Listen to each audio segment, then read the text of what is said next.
outros momentos, praticamente ele era tomado, saía do seu corpo e não tinha noção do que escrevia. Aí já começava a dar vazão à mediunidade de Chico.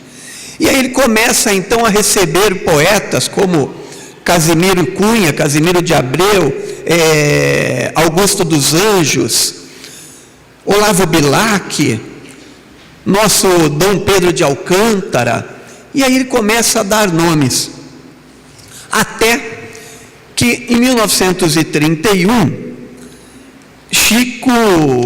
em 1931, Chico tem um problema sério, ao qual a sua mãe adote, né, a sua mãe como é que eu vou falar, perdi a sua madrasta, Cidália, ela falece.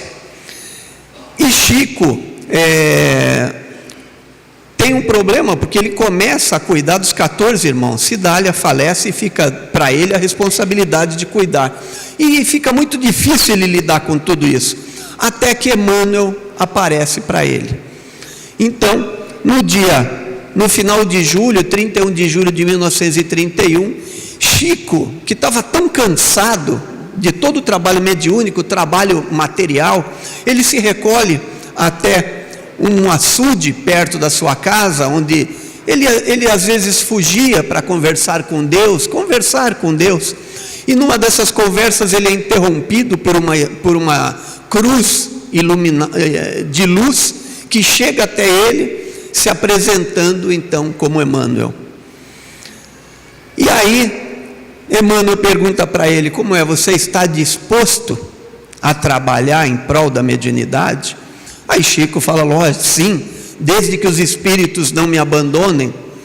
E aí Emmanuel então diz a ele: então, está ok, só que para você poder trabalhar para a mediunidade, para os espíritos, como nós vimos lá no filme, você precisa cumprir pelo menos 3 regras. Aí que ele fala que a primeira disciplina, a segunda disciplina, a terceira disciplina, e aí fala para ele: bem, então estamos resolvidos, então para começar, vamos começar com 30 livros. Nossa, Chico fica desesperado.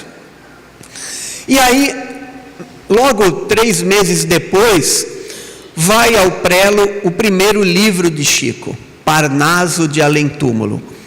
Eram 14 poetas com 56 poemas.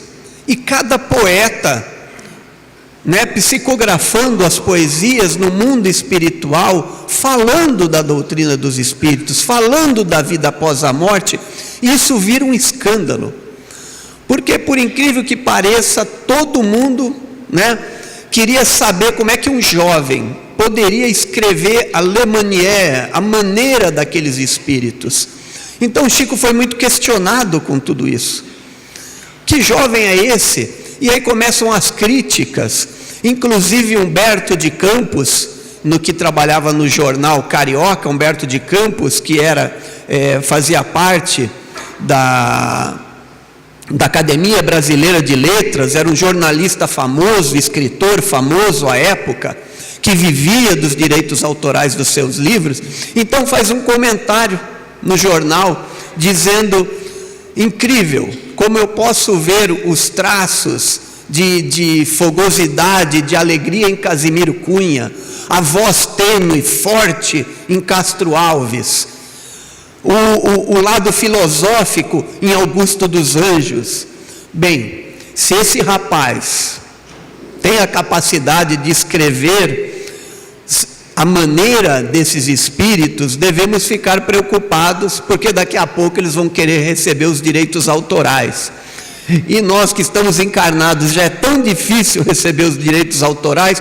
Ou seja, Humberto de Campos, brincando, dizia: não tinha condições de Chico, aquele menino, escrever aquelas poesias de próprio punho, a maneira idêntica, todas as características de cada poesia.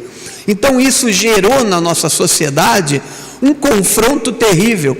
A igreja ficou preocupada, porque teria ali em todas as poesias, falava da reencarnação, da comunicação dos espíritos. Em determinado momento, Chico ainda trabalhava num bar, foi envolvido por uma pessoa que trabalharia em Belo Horizonte, mas chegando lá, na realidade era tudo falso. Só arrumariam o trabalho para Chico se ele falasse que as poesias eram dele. Mas aí Emmanuel fala: Chico, vamos voltar e vamos continuar o trabalho. Em março de 1935, em 34, voltando um pouquinho, o que acontece?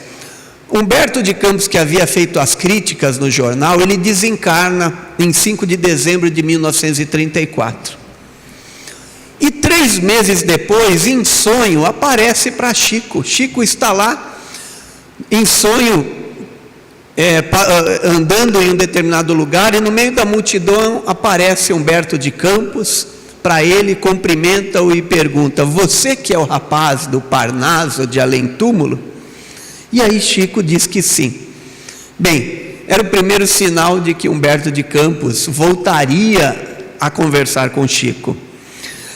Em 1935, 4 meses depois, Humberto de Campos então vem à tona para com Chico, numa crônica chamada A Palavra dos Mortos, que cria também na sociedade um alvoroço muito grande, porque inclusive um senhor chamado Agripino Dias, que era muito amigo de Humberto, reconheceu a maneira de Humberto de Campos falar, era daquela forma, mas estava estupefato porque Humberto de Campos era católico, mas não tinha dúvida de que era aquele amigo que lhe falava.